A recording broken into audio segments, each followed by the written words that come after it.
तो चलिए शुरू करते हैं। मैं एक हिंदू होकर ये सुनकर आहत हूँ कि कटेंगे बटेंगे। अरे इनकी असलियत क्या है? इनकी असलियत यह है कि इनसे दलित बर्दाश्त नहीं।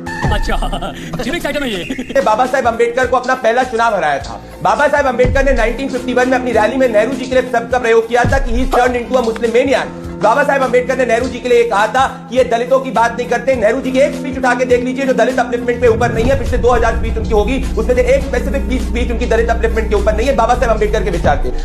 पॉइंट नंबर 1, तो ये दलितों की बात ना करे। उत्तर प्रदेश के दलित ने इनको जवाब दिया था जब प्रियंका वाड्रा लड़कियों लड़ सकती की बात करी थी। 97% सीट के अंदर इनकी जमानत जब्त हो गई थी। दलितों ने इनको कहा था हम आपके साथ में नहीं है, और लड़कियों महिलाओं ने भी कहा था आपके साथ में नहीं है, क्योंकि उत्तर प्रदेश की महिलाएं इनके शासन में नहीं जाना चाहती थी। तो ये यहाँ पे उपदेश ना दे। अब हिंदू यूनिटी की बात करें तो इनको चिड़ क्यों मचती है? ये तो अपनी वोट बैंक यूनिटी की हमेशा बात करते हैं, और ये क्यों विभाजन की बात तो ये करते हैं। ये लोग तो कहते हैं कि हिंदू को जाति के अंदर कास्ट सेंसस होना चाहिए, पर मुसलमानों की जाति की क्यों नहीं बात करेंगे? ये इनकी कम्युनल पॉलिटिक्स की सोच।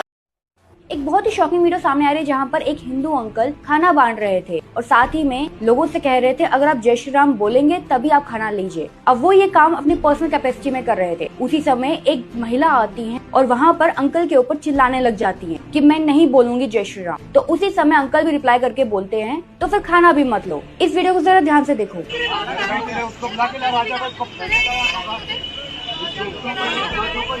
क्या हुआ अंकल? क्या बोल रही है? जब वो बोल रहे हैं ना तो आप मत लो खाना। आपको जब नहीं बोलना है तो मत लो खाना। जब वो बोल रहे हैं ना तो आपको जाना। वो जय श्री राम बुलवा के खाना दे रहे हैं, जब आपको नहीं बोलना है मत लो खाना। जय श्री राम बोलना है, जो जय श्री बोलना पड़ेगा। मतलब फ्री का खाना भी है और बदतमीजी भी करनी है। सीमा को तो सचिन लेके चला गया भारत, अब मुझे कौन लेके जाएगा? मेरा कौन बनेगा सचिन? अबे हमें घर बसाना है, घर में कोठा नहीं खोलना है। और सीमा की बातें अलग है, जितनी उसकी उम्र नहीं उससे ज्यादा वो शादियां कर चुकी है। चाचा ने जय श्री राम ना बोलने पर खाना देने से मना कर दिया तो पीसफुल कम्युनिटी के लोगों को बुरा लग गया, और वहीं पर सेम टाटा हॉस्पिटल के सामने जाकर मात्र 2 बाल्टी खाना ले जाकर 10-15 रील बनाकर खाना बांटने लगे और ये बात कहने लगे, अल्लाह अकबर बोलने की जरूरत नहीं है, भूख लगी है खाना खाओ। क्या नाम है तुम्हारा? शरण भाई। हाँ बिंदास खाओ। क्या नाम है? हाँ सही भाई, ले जाओ, टेंशन मत लो। अब इन्हें ये बात कौन समझाए कि 2 बाल्टी खाना बांटने में और हर दिन खाना बांटने में जमीन आसमान का फर्क होता है, और खाना साफ भी होगा इसकी गारंटी कौन देगा? साफ का मतलब आप लोग समझ सकते हो। जय श्री राम। ये वीडियो भाजपा के उन नेताओं को जरूर शेयर कीजिए जो सबका साथ सबके विकास का झुंझुना बजाते रहते हैं। मोदी और शिंदे सरकार की सारी सरकारी योजनाओं का नाम भी पता है, उनका लाभ भी ले रहे हैं, लेकिन फिर भी महाराष्ट्र के मुसलमान कांग्रेस को वोट करेंगे। हम तो कांग्रेस को वोट करेंगे, मगर हवा तो बीजेपी की है। अरे भाईजान आप कांग्रेस को वोट करोगे? शिंदे साहब ने ऐसा क्या काम किया? बहुत सारे स्कीमें शिंदे सरकार के भी और केंद्र सरकार के भी, और जैसे लाडली बहन योजना है, प्रधानमंत्री आवास योजना है, प्रधानमंत्री आरोग्य योजना है, बहुत सारी योजनाओं का जनता को लाभ मिल रहा है। लेकिन हम जब कांग्रेस के नेताओं से मिलते हैं वो तो कहते हैं कुछ भी नहीं मिलता, इनमें से कोई भी योजना नहीं मिलती। योजना का लाभ तो हम भी उठा चुके, कई योजनाओं का लाभ तो हम भी उठा चुके हैं। क्या योजना मिलती है आपके घर में जो मिल रही है? मुझे कुछ प्रधानमंत्री आवास योजना का लाभ मिला है, 2.5 लाख रुपए। प्रधानमंत्री जन सुरक्षा योजना के तहत 5,000 रुपए मिले। प्रधानमंत्री जन सन निधि के तहत मुझे 10,000 रुपए मिले। अब लाली बहन के 60,000 रुपए मिले, तो सबको मालूम। अगर आपको भी लगता है कि सबका साथ सबका विकास न सिर्फ हिंदुओं को नुकसान पहुंचा रहा है बल्कि भारत राष्ट्र और बीजेपी को भी नुकसान पहुंचा रहा है, तो कमेंट बॉक्स में मोटा भाई और मोदी जी को टैग जरूर कीजिएगा। जय जय श्री राम। अब अक्सर तो देखा गवा है जो जवानी में कभू नमाज न पढ़ी है, जवानी में कहो मुर्गी चुरई है, कहो कटहल चुरई है, कहो यहरवा छिंदरई करी है, और जब बुढ़ाए जी है सब काम से लट गई है तब मस्जिद सुधरी है। क्या बात कर रहे हैं? ऐसे नमाजी इमाम के लिए मुसीबत राहत है। क्या बात कर रहा है? जिंदगी में कभू पढ़ी नहीं, बुढ़ापा में यहाँ सो जाए तो बुढ़वन का नींद तो आवर नहीं, 3 बजे रात के मस्जिद पहुंच जाइए तो क्या कहे मौलवी, ओ मौलवी तुम बहुत सोत हो, तुम्हारा यहाँ से बिस्तरा गोले हो वाला है। वो बुढ़वा यूं नहीं सोचा था कि उम्र में हम रहन तो हम का करी तरह। कैसे कैसे लोग रहते हैं यार यहाँ पर। चलो तुमको पागल कुत्ते का गाड़ी उठा के ले जाएगा, बता रहे हैं हम।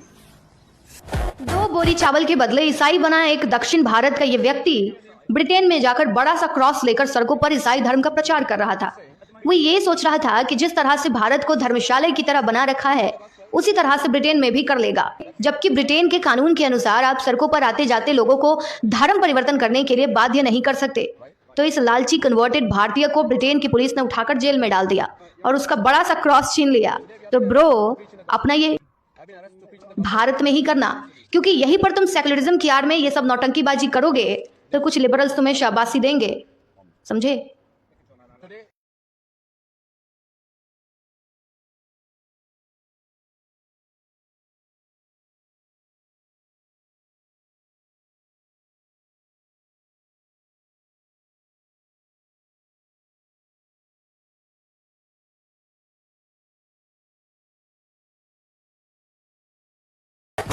हम सनातनियों की एकता की शक्ति का प्रभाव देखिए कि जो बॉलीवुडिया राजपाल यादव दीपावली पर पटाखे ना चलाने का ज्ञान दे रहा था, अब वो सनातनियों से हाथ जोड़कर माफी मांग रहा है।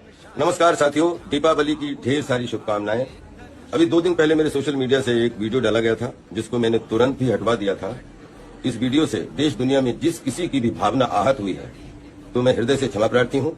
इस एकता को इसी तरह बनाए रखिए, क्योंकि एक रहेंगे तो नेक रहेंगे, बटेंगे तो कटेंगे। जय जय श्री राम। महाराष्ट्र में अचानक कुछ जिलों में औरंगजेब की औलादे पैदा हुई है, जो औरंगजेब का फोटो दिखाते हैं, औरंगजेब का स्टेटस रखते हैं और इसके कारण एक दुर्भावना समाज में पैदा हो रही है और इसके कारण एक तनाव भी निर्माण हो रहा है।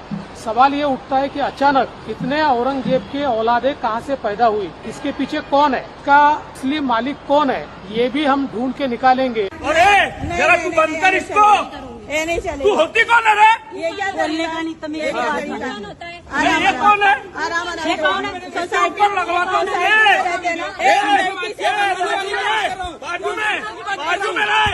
बाजू में चल। और गारंटी उतना ही दीजिए जितना राज्य का बजट हो, नहीं तो राज्य का दिवालिया निकल जाता है। ये हमारा व्यक्तिगत अनुभव है। इसी फ्री के चक्कर में हमने कर्नाटका, तेलंगाना, हिमाचल को डुबा दिया। चुनाव जीतने के बाद सब कुछ फ्री कर देंगे, खटाखट खटाखट खटाखट खटाखट। पहले इनको चुप कराइए, फटाफट फटाफट फटाफट, वरना बचा खुचा इज्जत भी जाएगा। सटासट सटासट सटासट। ए जी इधर आइए। हाँ बोलिए कम, चूसिए ज्यादा। चली देखो प्यार की गली। मुबारक हो चमचो, तुम्हारे नए मालिक को मार्केट में लॉन्च कर दिया गया है। अब तक तो उन्हीं की चाट रहे थे, अब इनकी भी चाटना। Wait wait wait wait wait, मैंने तो पहले ही कह दिया था। मैडम भी आ गई हैं और सुना है अब इनकी भी चापलूसी करना। और मैडम के 2 बच्चे भी हैं जो आज नहीं तो कल भारत आ ही जाएंगे। अब चमचो तुम्हें इनकी भी चापलूसी करने का मौका मिलेगा बहुत जल्द। दिल्ली हाईकोर्ट ने रोहिंग्या घुसपैठियों के बच्चों को नहीं दिया शिक्षा का अधिकार।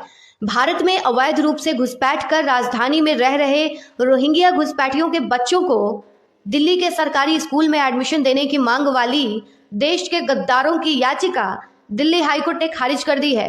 अदालत का कहना है कि शिक्षा का अधिकार सिर्फ और सिर्फ भारतीय नागरिकों के लिए है, बाहरी घुसपैठियों के लिए नहीं। और चमचो, मिलॉर्ड साहब पर भरोसा तो है ना? जरा तू बंद कर इसको, नहीं चले। तू होती कौन है रे? ये क्या बोलने का नहीं, तुम्हें ये कौन है?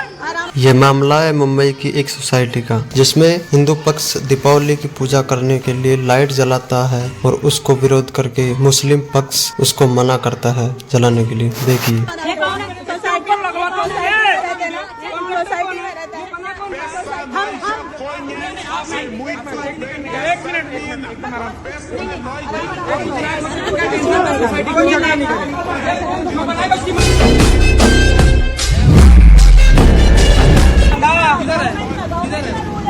मैडम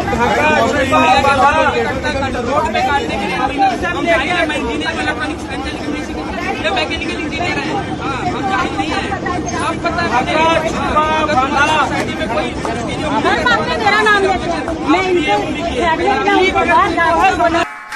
असल तो बात यह है कि बद्रीनाथ नहीं, वो बदरुद्दीन शाह हैं। ये मुसलमानों का धार्मिक स्थल है, ये मुसलमानों के इसको हवाले कर देना चाहिए इनको। वो बद्रीनाथ नहीं है, नाथ लगाया है, इससे वो हिंदू हो गए क्या? वो बदरुद्दीन शाह हैं। तारीख उठाकर देखें, इतिहास का पहले मुताला करे ये तंजीम, उसके बाद में आगे बकवास करे। वो मुसलमानों का धार्मिक स्थल है, मुसलमानों को चाहिए, मैं वहां के चीफ मिनिस्टर से मैं ये मांग करता हूं कि ये मुसलमानों का धार्मिक स्थल है, मुसलमानों के फौरन हवाले कर दिया जाए। मोदी जी हमारे इसमें आगे आए और हमारा उत्तराखंड का चीफ मिनिस्टर इन बकवासियों की बकवास को रोके, इनको लगाम दे, वरना मुसलमान मार्च करेंगे। हमारा धार्मिक स्थल है, हम उस पर जाकर कब्जा कर लेंगे। सरकार फौरी तौर पर तत्काल इनको लगाम दे। अगर लगाम नहीं देते हैं ये, इनको भारी नुकसान उठाना पड़ेगा। हमारे संवैधानिक तौर पे जो ये कह रहे हैं, जो कानून बनता है उस कानून के मुताबिक इन्हें कड़ी से कड़ी सजा दी जाए।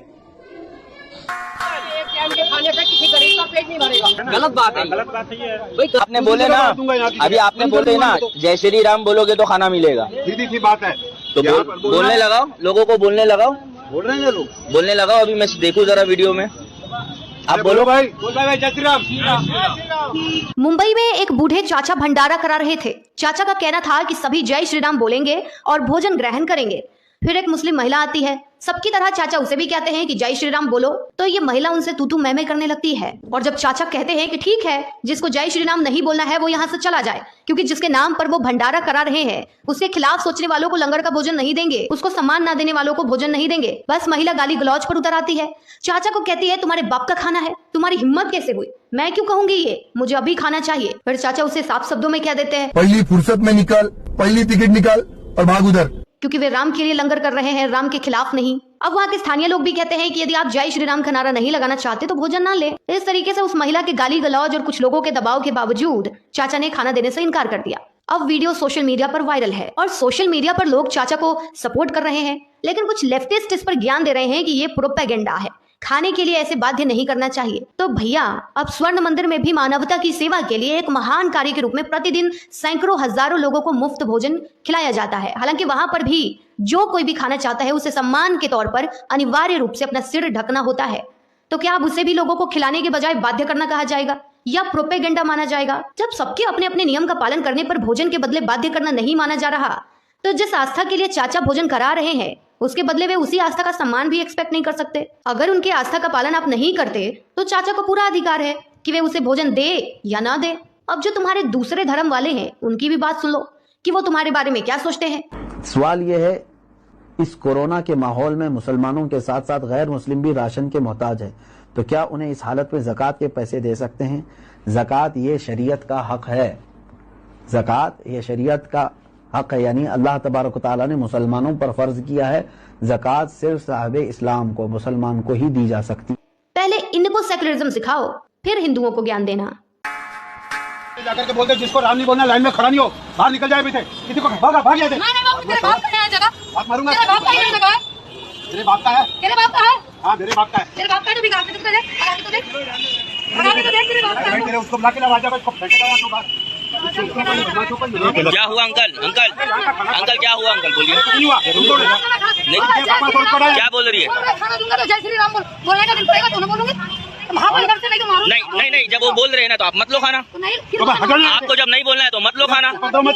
आपको जब नहीं बोलना है तो मत लो खाना। वो जय श्री राम बुलवा के खाना दे रहे हैं तो आपको नहीं बोलना है, आप मत लो खाना। जय श्री राम बोलना है, बोलना पड़ेगा। हट जाए। बोलो अंकल, बोलो, आप बोलो बोलो बोलो। वीडियो को बना रहा हूं, गाली भी दे रही है ना? सही गाली दे रही है ना वो। बोलो, आप जिसको जय श्री राम बोलना है वो खाना लो। आप वही चाह रहे हो ना? बंद करिए वीडियो। नहीं, आप वही चाह रहे हो ना? बंद करिए। आप वही चाह रहे हो ना? बंद करिए। मैं क्या चाह रहा हूँ, झुको हाथ कौन?